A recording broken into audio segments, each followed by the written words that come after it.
Das ist ein bisschen ganz makaber. Ich bin 1956 am 28. Dezember. Und wenn man da genau hinschaut, das war der unschuldige Kindeltag. Ja, aber so unschuldig ist er nicht. Für mich war er die Hölle. Weil ich bin nach der Geburt in Pforzlauf gekommen, in das Säuglingsheim. Laut Akten bin ich dann von einem Zieheltern zu den anderen gekommen. War in der Zwischenzeit einmal, was ich mich dunkel erinnern kann, im Bechergarten. Bin dann wieder zu Zieheltern, einmal wieder zu meiner Mutter heim. Der war ich dann wieder zu viel. Dann haben sie mich wieder zu Zieheltern ins Zillertal rein und zum Schluss war ich bei den Zieheltern in Radl, in der Bremstraße. An das kann ich mich alles nur so, bis auf Bechergarten und das Zeug von den Zieheltern weiß ich nur die Hofer, die was in Radl wohnen. Aber ansonsten im Ganzen weiß ich von den einen Zieheltern eigentlich nur aus den Akten raus, was mir der Dr. Griffler gegeben hat von der Stadt Innsbruck. Und danach ist es halt weitergegangen, bin ich halt da ins Unterland angekommen, Westendorf. Ja, was soll ich sagen, wie das war da unten. Wenn du halt mit einem Alter von 6, 7 Jahren mal da reinkommst, 60, 70 Buben im Haus, von den Kleinsten bis zu den Größten, was ausschulen, was einschulen.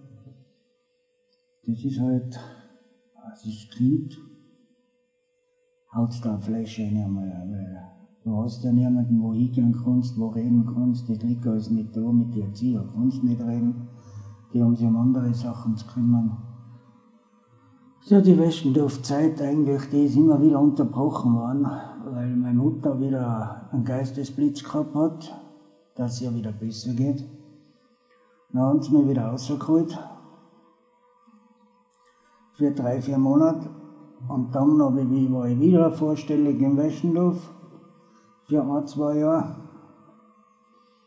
Es ist eigentlich so ein Hin und Her gewesen mit mir. Ich habe nicht gewusst, wo ich hingehöre. Ich habe nicht gewusst, meine Mutter eigentlich so habe ich nicht als Mutter empfunden. Weil ich nie eine Beziehung aufbauen habe können, richtig. Es ist ja klar, du kommst wieder einmal heim, dann bin ich wieder heimgekommen zu ihr. Da wir halt insgesamt 8 Kinder waren, 4 Mädel, 4 Buben, ich war der Jüngste. Mir hat eigentlich von Geburt weg der Teufel gefressen, wenn man so sagt. Die einen sind behütet aufgewachsen und ich bin in Heim aufgewachsen. Ja, was soll ich jetzt da sagen? Dann bin ich wieder Westendorf gekommen. Eigentlich, ja, da war ich schon 10 wieder. Da ist das halt so da eingegangen. Ja, Schule. Da ist öfters der Watschenbaum gefallen, wenn du was nicht gewusst hast. Die Erzieherinnen oder Erzieher waren auch nicht gerade die feinsten. Bredel knirren, Knierbein machen. Weißt du, haben sie da die Finger aufgebogen mit den Worten und alles. Also, mir hat der Lehrer von 2 Meter auf die Tafel geschmissen in den Kopf. Der freie Andreas. Und dann bin ich halt einmal angehauen und als wieder eine, da bist du halt. Es war so ein Hin und Her, nichts Ganzes, nichts Halbes, nur Scheiße. Und dann Not. Ja, dann bin ich so in die mittlere Reife gekommen mit 12, 13 Jahren. Dann habe ich ein sehr einschlagendes Erlebnis gehabt. Das waren meine sexuellen Erfahrungen, die ersten hast. Sie waren nicht schön,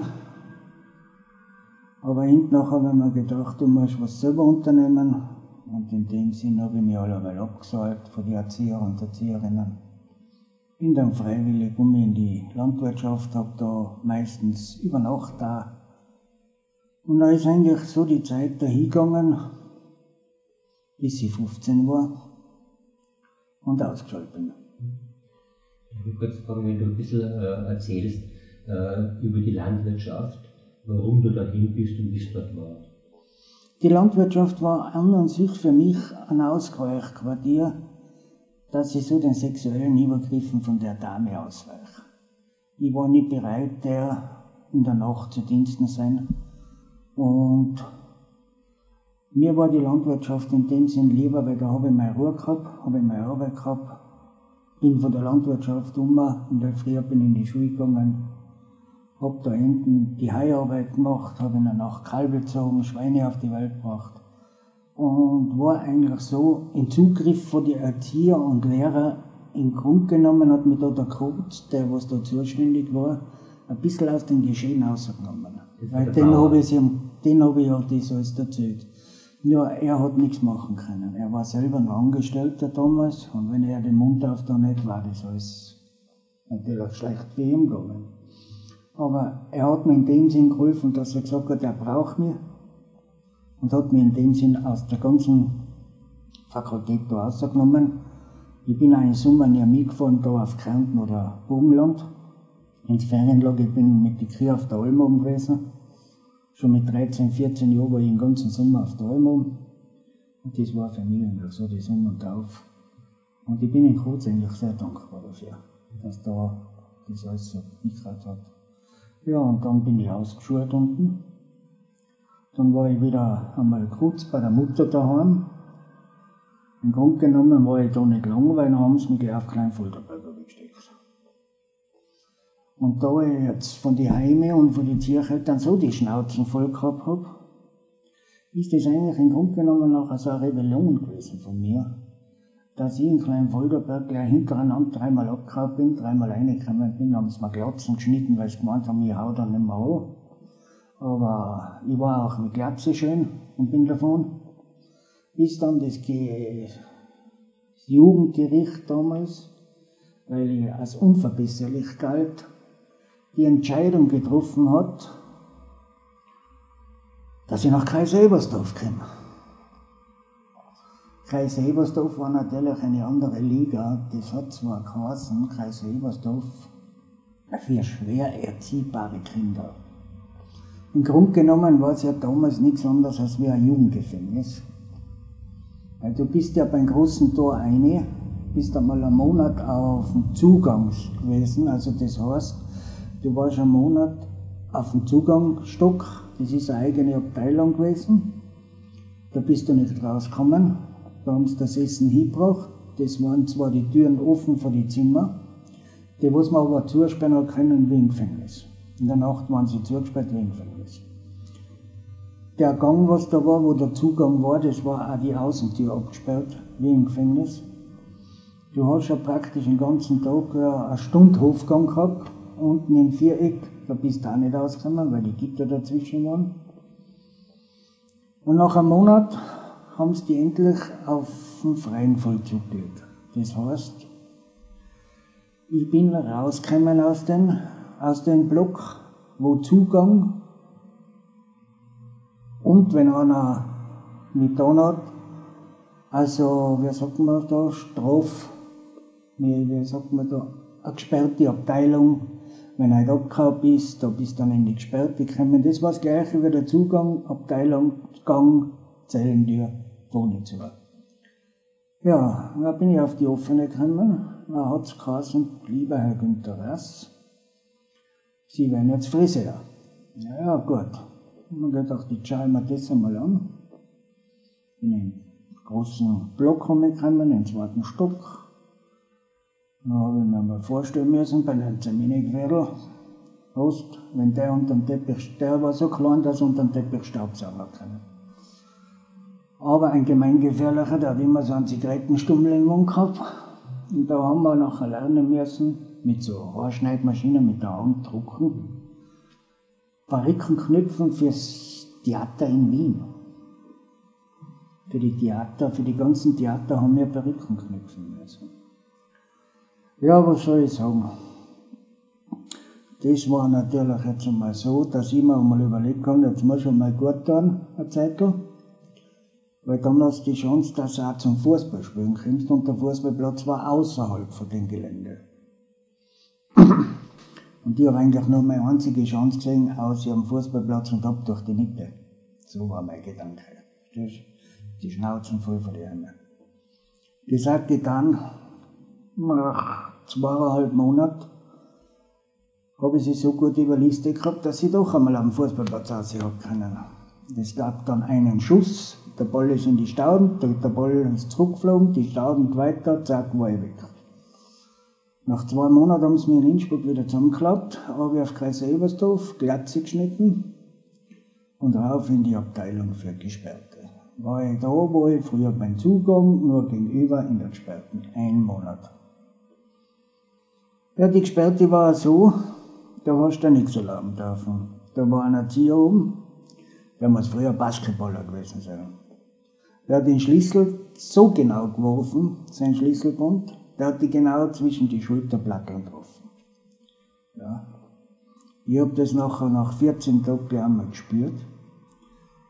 Aber so hinterhältig wie ich war, wie es auch gesagt haben, habe ich den Schlüssel genommen und habe ihn gleich beim Fenster aus in den Hof runtergehauen. So. Und den hat er nicht gerechnet, weil das noch nie einer getan hat. Da habe ich es raus müssen. Er hat sich das dann 2-mal überlegt, er hat es noch 2. Mal nur einmal getan und dann habe ich den Schlüssel wieder runtergehauen. Aber das war so gemein. Ja, das hat so weh getan. Und das war so ein Schlüsselbund fast. Und die alten Schlüssel war schon für die alten Türen mit den Bartding da. Das war fürchterlich. Aber das habe ich zusammengebracht, dass ich den Schlüssel 2-mal runtergehauen habe in den Hof. Hat auf einen Stock habe ich es raus müssen. Nach einem Monat bin ich wieder auf die Freie gekommen. Dann habe ich als, wer sagt man denn da, wenn die Erzieher vom Stock haben noch ihre Lieblinge gehabt, weißt du? Und dann haben sie mich halt dazu genommen, so als Hausmeister, weißt du? Bin ja auf einmal Hausmeister gewesen, das war mir lieber als wer vorstellen. Jetzt habe ich die Möglichkeit gehabt, im ganzen Gelände zu sausen. Mit meinem Wagen, Dreck zusammenklauen, ein bisschen groß machen. Und so wie das alles auskundschaftet, wäre ich am besten wieder rausgekommen. War ganz einfach. Ich habe die Mull auf die Straßen rausgehen müssen. Der hat mir die Tür aufgemacht von uns, das große Tor. Ich bin mit dem Wagen raus, um die Kurven um mich, die Mull im Mullkribbel und war schon wieder weg. So, wie sie mich wieder geholt haben, bin ich 3 Monate auf der Gesperrten gewesen. 3 Monate abgeschossen. Dann habe ich mir überlegen müssen, was ich jetzt tue. Das Einzige, was ich machen habe können, war, ich habe einen Blinddarm durchgebrochen, vortäuscht. Bin ins AKH gekommen, dann sagt der Doktor, kommt rein, dann sagt er, aha, Kreis Ebersdorf. Sag ich, ja. Sag er, bleib schon mal 10 Tage da, hat er gesagt. Der hat uns schon gekannt, das war nicht der Erste, der was so tun hat. Ja, und dann ist so zwischenzeitlich einmal so knapp über ein Jahr gewesen. Und dann hat es geheißen, ja, in 3 Monaten auf Jahren. Dann habe ich die 3 Monate noch runtergebogen. Dann habe ich gerade die Fahrkarten in die Hand gekriegt, weil für das, was ich gearbeitet habe, habe ich kein Geld gesehen. Da hat es keins gegeben. Weil du warst ja zögeln, du hast arbeiten müssen. Und das war einfach so. Dazu geraten bin ich dann in Innsbruck aufgekommen. Ja. Das waren eigentlich so im groben Schnitt einmal die Heime, was ich bis jetzt gehabt habe. Eine Lehre oder irgendwas hast du da gehabt? Nein, habe ich nicht gehabt. Nein, in dem Sinne nicht. Nein. Was hätte ich denn lernen sollen? Die scheiß Friseur, was hätten wir das zu der Zeit genutzt? Die 1,5 Jahre. Perücken knüpfen, da muss ich keine Lehre anschließen, eine Friseurlehre. Ja, der hat auch nicht ausgebildet, hat mir nicht gefallen. Das war ja kein Ausbildungsbetrieb. Das war ja gerade, dass du beschäftigt warst. Was anderes war es ja nicht. Genauso die Gartenarbeit oder der Hausmeisterposten. Irgendwas haben sie schon gehabt. Ein paar Betriebe haben es drin gehabt, aber das war nur, dass die Jugendlichen ruhig gestellt werden, im Grunde genommen. Nichts anderes. Und wenn sie beschäftigt sind, haben sie nichts im Kopf. Dann arbeiten sie und dann sind sie auf Nacht müde und dann schlafen sie schneller. Verstehst du? Also das war eigentlich der Sinn und Zweck. Aber Lehre hast du da drin keine machen können. Die haben es dir auch nie angeboten, das war so. Dann gleich geheißen, du arbeitest in dem Betrieb, du in den und fertig. Viele Betriebe haben es nicht gehabt, das war alles. Hast du etwa bei den anderen Zöglingen gesehen, ob sie Gewalt ausgesetzt waren? Ja, die Gewalt, die ist ja eigentlich ganz komisch gewesen. Die habe ich ja selber erfahren. Und zwar haben sie mir einmal die Decken gegeben. Und dann habe ich danach gefragt, wer das war. Ich habe schon gewusst, ungefähr, wer es war. Das waren nachher die zwei Begünstigten vom Stock, die was der Erzieher seine Trabanten, habe ich gesagt. Und ja, die haben mir die Decken drüber gehauen, haben mich anständig boniert und haben gemeint, sie haben mich klein gekriegt. Das ist natürlich nicht der Fall gewesen. Ja. Weil der Gachzo neben mir, der war so groß, dass ich mir so einen Zellen geschnappt habe in der Brause rein und habe ihn mit der Saufen so auf den Schädel gehauen, dass sie im Krankenhaus waren. Jetzt hat aber der Erzieher das ihnen angeschaffen. Ja. Aber die haben mich nicht mehr angegriffen, weil sie selber gewusst haben, dass sie schlecht kriegen. Das haben sie einmal getan, aber kein zweites Mal mehr. Und er hat sich nicht traut. Er hat nur die Befehle weitergegeben. So war das in Kreis Ebersdorf. Der Erzieher hat die nicht angegriffen. Der hat sich zwei geschnappt, große, die haben dir nachher die Panier gegeben. Ja, den Fehler haben sie nicht gemacht. Das ist ein Erzieher, deshalb aber die. Das ist wie ein Mafia-Clan. Der Pate war der Stockchef, also der Erzieher, und seine Untergebenen hat er geschickt. Das ist nichts anderes gewesen. Ja, also wenn du im Gefängnis drin einen Fazi hast, der ist auch die rechte Hand vom Stockchef. Ja. Als du dann vom Heim rausgekommen bist, wie ist du denn da gegangen? Ohne Lehre, ohne Geld, ohne Freund? Ja, eigentlich muss ich sagen, war ich da auf einen ziemlichen Scheißtritt drauf. Weil es war so, weißt du, jetzt habe ich nur mal das Schlechte in die Menschen gesehen. Auch jeder, was mich angeredet hat, ich hab nicht lang geredet, ich habe zugeschlagen, habe gefragt nachher, was er will. Was sicherlich ein Fehler war, weil ich immer der Erste war, der was zugetraut hat. Im Endeffekt habe ich dann so bei den 18 Vorstrafen gehabt, wegen schwerer Körperverletzung. Und bin ein paar Mal vor dem Richter gestanden. Und die letzte Vorstrafe, die 18, die war halt nachher, wie ich wieder bei der Richterin gestanden bin. Und sie gesagt hat so, und jetzt ist Schluss.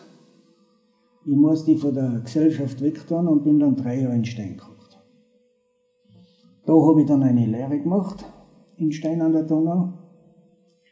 Habe da den Dampfkesselwärter gemacht unten. War sehr gut. Bin dann, also mit 3 Jahren warst du Freigeher unten. Bin in die Weinberge gelandet, bei den Beamten. Also, da habe ich erst einmal richtig gemerkt, dass Leute auch Vertrauen in mich haben. Das waren eigentlich die Beamten in Stein, die was mich so, und ihre Angehörigen, die was mir da wirklich das Vertrauen gegeben haben, dass ich allein rausgehen kann, die Arbeit verrichte den ganzen Tag.